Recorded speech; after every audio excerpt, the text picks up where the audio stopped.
আপনি কি কখনো ভেবেছেন যে মানুষটি প্রতিদিন আপনার জন্য নীরবে কাঁদে সে একদিন এমনভাবে চলে যাবে যে আপনি চাইলেও আর একটি বার বলতে পারবেন না আমি ভুল করেছিলাম?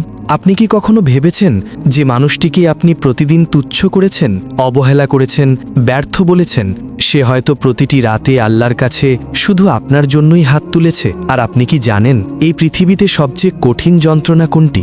মৃত্যুর যন্ত্রণা নয়, দারিদ্র্যের যন্ত্রণাও নয়। সবচেয়ে কঠিন যন্ত্রণা হলো যখন আপনি বুঝতে পারেন আপনি কত বড় ভুল করেছিলেন, কিন্তু সেই মানুষটি আর নেই যার কাছে ক্ষমা চাইবেন। আজকের এই গল্পটি এমন একজন নারীর যে বুঝেছিল, কিন্তু অনেক দেরিতে। শেষ পর্যন্ত শুনুন, কারণ এই গল্পের শেষটা হয়তো আপনার জীবন বদলে দেবে। বহু বছর আগের কথা, বাংলাদেশের এক শান্ত সবুজ গ্রামে বাস করত এক যুবক। তার নাম ইউনুস। গ্রামের মানুষ তাকে চিনত একটাই পরিচয়, একজন নেক মানুষ। ফজরের আজান হলেই তাকে দেখা যেত মসজিদে, কাঁধে হাতুড়ি আর করাতের থলে নিয়ে প্রতিদিন বের হতেন কাজের সন্ধানে। ইউনুস ছিলেন একজন কাঠমিস্ত্রি, কিন্তু শুধু সাধারণ কাঠমিস্ত্রি নয়, তার হাতে তৈরি প্রতিটি জিনিসে ছিল এক অদ্ভুত শিল্পের ছোঁয়া। একটা দরজা বানালে মনে হতো কোনো শিল্পীর তুলির কাজ। মসজিদের মিম্ম সংস্কার করলে ইমাম সাহেব বলতেন, ইউনুস, তোমার হাতে বরকত আছে। ইউনুস মাথা নিচু করে শুধু হাসতেন। তার আয় ছিল খুবই সামান্য। কখনো ভালো কাজ পেলে পেট ভরে খেতে পারতেন, কখনো দিন যেত শুধু রুটি আর ডালে। কিন্তু তার মুখে কখনো অভিযোগ ছিল না, কারণ তিনি জানতেন এই দুনিয়া সাময়িক। তিনি জানতেন আল্লাহ পরীক্ষা করেন তাদেরকেই যাদের তিনি ভালোবাসেন। তার রাত কাটত তাহাজ্জুদে, তার ভোর শুরু হতো ফজরে। তার প্রতিটি দিন ছিল কৃতজ্ঞতায় ভরা। প্রতিবেশীরা বলতো, ইউনুসের চোখে এক অদ্ভুত শান্তি আছে, তাকে দেখলেই মন ভালো হয়ে যায়। ইউনুসের বিয়ে হয়েছিল ৩ বছর আগে।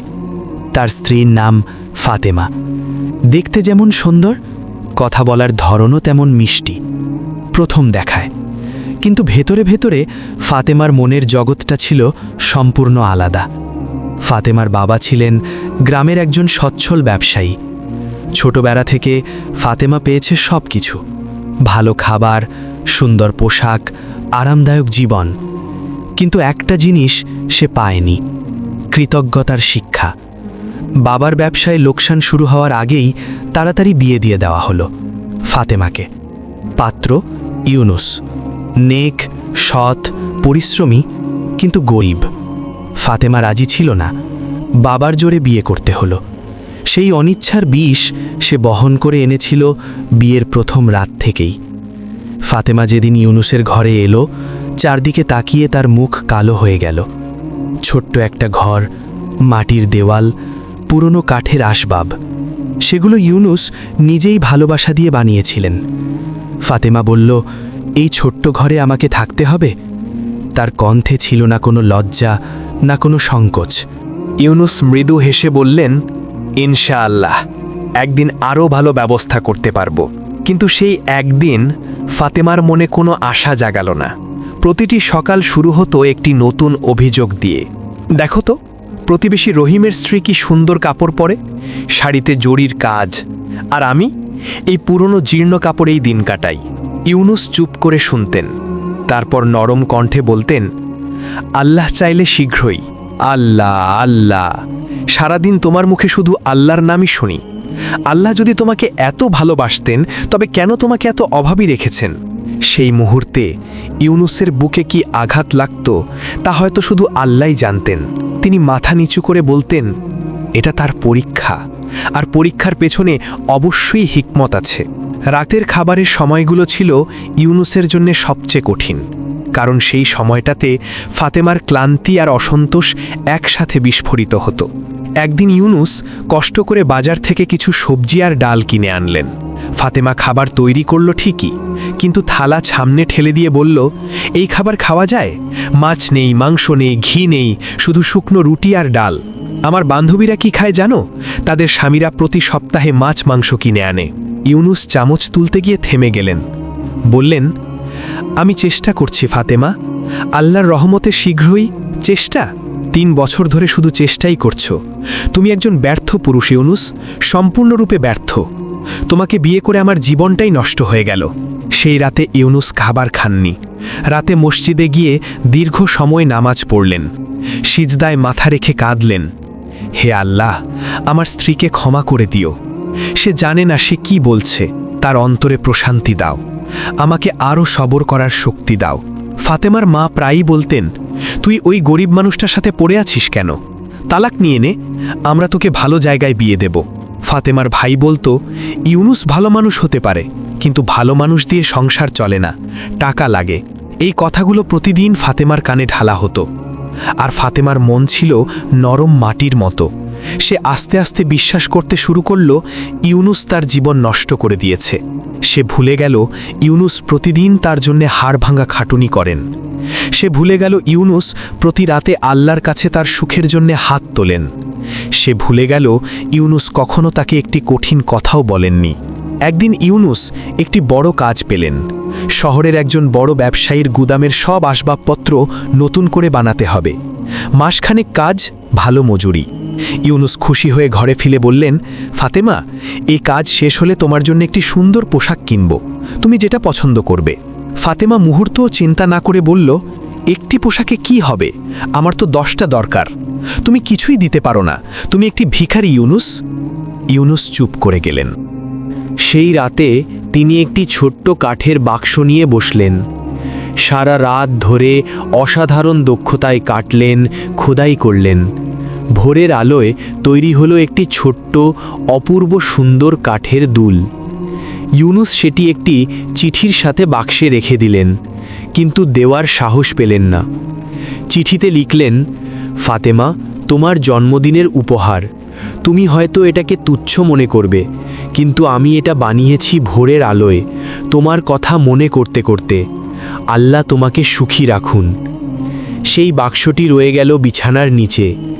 একদিন হঠাৎ কাজ করতে গিয়ে ইউনুসের হাত থেকে হাতুড়ি পড়ে গেল। তিনি নিজেও অবাক হলেন। পরদিনও হলো একই ঘটনা। তারপর শুরু হলো জ্বর, দুর্বলতা, হাতে কাঁপুনি।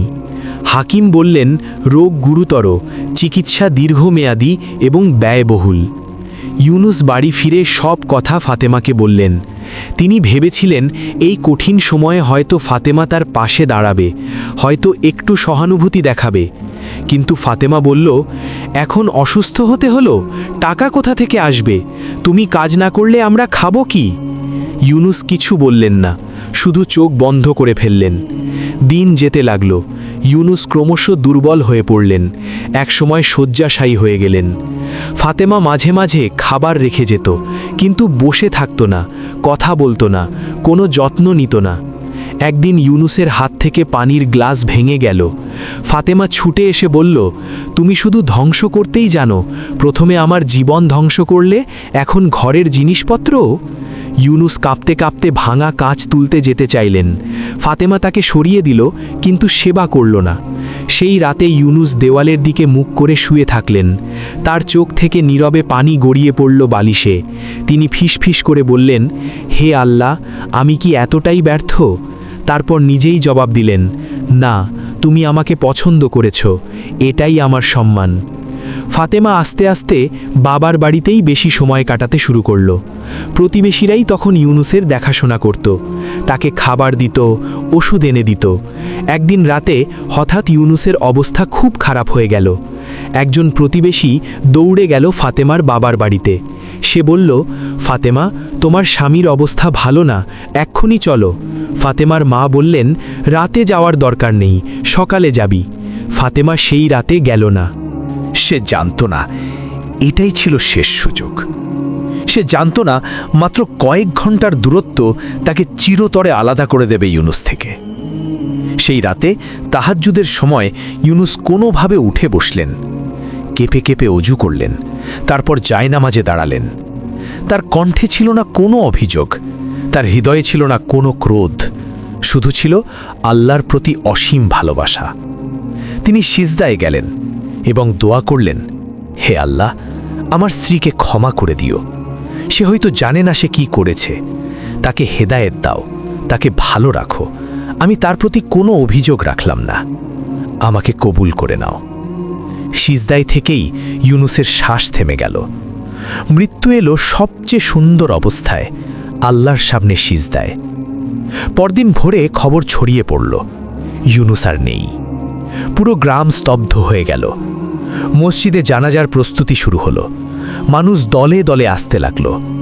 সবার মুখে একই কথা, কত ভালো মানুষ ছিলেন, কত ধৈর্যশীল ছিলেন। আল্লাহ তাকে জান্নাত দান করুন। ফাতেমা দূরে দাঁড়িয়েছিল। তার মা বলছিলেন, কাঁদিস না, ভালোই হয়েছে।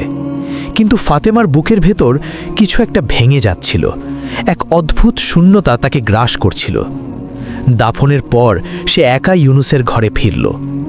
ঘরের প্রতিটি কোণে যেন ইউনুসের উপস্থিতি।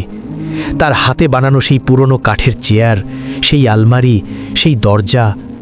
হঠাৎ বিছানার নিচে তার চোখ পড়ল একটি পুরনো কাঠের বাক্সে।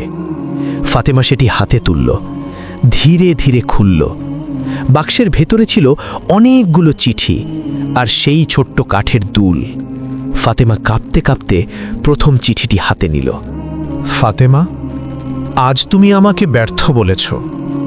হয়তো সত্যিই আমি ব্যর্থ দুনিয়ার মানদণ্ডে, কিন্তু আমি প্রতিদিন চেষ্টা করি।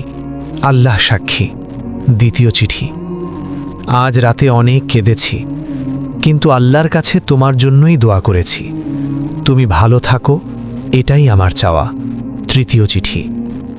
আমাকে ভিখারি বলেছিলে, আমি কষ্ট পেয়েছিলাম, কিন্তু রাতে ভাবলাম এই দুনিয়া তো সাময়িক, আখেরাতে আল্লাহ সব হিসেব নেবেন। আমি তোমার প্রতি কোনো অভিযোগ রাখি না। চতুর্থ চিঠি। আজ তুমি অসুস্থ ইউনুসকে দেখতেও এলে না, কিন্তু আমি রাগ করিনি। আমি শুধু আল্লাহর কাছে চেয়েছি তোমাকে যেন হেদায়েত দেন। আর সব শেষ চিঠিতে ছিল কাঠের দুলের সাথে, ফাতেমা, তোমার জন্মদিনের উপহার। তোমার মুখে হাসি দেখতে চেয়েছিলাম, দিতে সাহস পাইনি। হয়তো তুমি রেগে যেতে, কিন্তু জানো, প্রতিটি কাটে তোমার নাম মনে করেছি। আল্লাহ তোমাকে সুখী রাখুন, এই দুনিয়ায় এবং আখেরাতেও। ফাতেমার হাত থেকে চিঠি পড়ে গেল। সে ভেঙে পড়ল মাটিতে। আমি কি করেছি, আমি কি করেছি? কিন্তু আর কোনো সুযোগ নেই। ইউনুস চলে গেছেন, আর কোনো দিন ফিরবেন না। পরের কদিনে প্রতিবেশীরা একে একে এসে ফাতেমাকে অনেক কথা বলল। জানো, ইউনুস ভাই প্রতি শুক্রবার গোপনে গরিব মানুষদের সাহায্য করতেন। একবার আমার ছেলের চিকিৎসার টাকা দিয়েছিলেন নিজে না খেয়ে। একবার তুমি অসুস্থ ছিলে, ইউনুস ভাই সারা রাত জেগে তোমার মাথায় পানি দিয়েছিলেন। ফাতেমার মনে পড়ল সেই রাতের কথা। সে ভেবেছিল আপনিই ভালো হয়ে গেছে, জানত না কেউ জেগে পাহারা দিয়েছিল। প্রতিবেশী আরও বলল, ইউনুস ভাই সবসময় বলতেন আল্লাহ একদিন ফাতেমাকে বুঝিয়ে দেবেন, সে আসলে ভালো মেয়ে। ফাতেমা আর কাঁদতেও পারছিল না, কারণ কান্নাও এখন অনেক ছোট মনে হচ্ছিল তার অনুশোচনার সামনে। এরপর থেকে ফাতেমা ইউনুসের সেই ছোট্ট ঘরেই থাকতে শুরু করল। তার মা বললেন, ওই ঘরে থাকবি কেন, চলে আয়। কিন্তু ফাতেমা আসেনি, কারণ ওই ঘরেই ছিল ইউনুসের স্মৃতি, ওই ঘরেই ছিল তার চিঠি, ওই ঘরেই ছিল সেই কাঠের দুল। ফাতেমা এখন প্রতিদিন নামাজ পড়ে, প্রতিদিন ইউনুসের জন্য দোয়া করে, প্রতিদিন কোরআন তেলাওয়াত করে, আর প্রতিদিন নিজেকে একটাই প্রশ্ন করে, কেন বুঝলাম না, কেন এত দেরি হলো? কিন্তু এই প্রশ্নের জবাব আর পাওয়া যায় না, কারণ সময় চলে গেছে, সুযোগ চিরতরে হারিয়ে গেছে। প্রিয় শ্রোতা, আজকে যদি আপনার পাশে এমন কেউ থাকেন যাকে আপনি অবহেলা করছেন, কষ্ট দিচ্ছেন, তুচ্ছ মনে করছেন, তাহলে এখনই সময়, এখনই তার কাছে যান, এখনই ক্ষমা চান, কারণ কাল হয়তো সুযোগ থাকবে না। ফাতেমার মতো অনুশোচনা যেন আপনার বুকে না জমে। আল্লাহ আমাদের সবাইকে ভালো স্বামী, ভালো স্ত্রী এবং ভালো মুসলিম হওয়ার তৌফিক দান করুন। আমিন। আসসালামু আলাইকুম ওয়া রাহমাতুল্লাহি ওয়া বারাকাতুহু।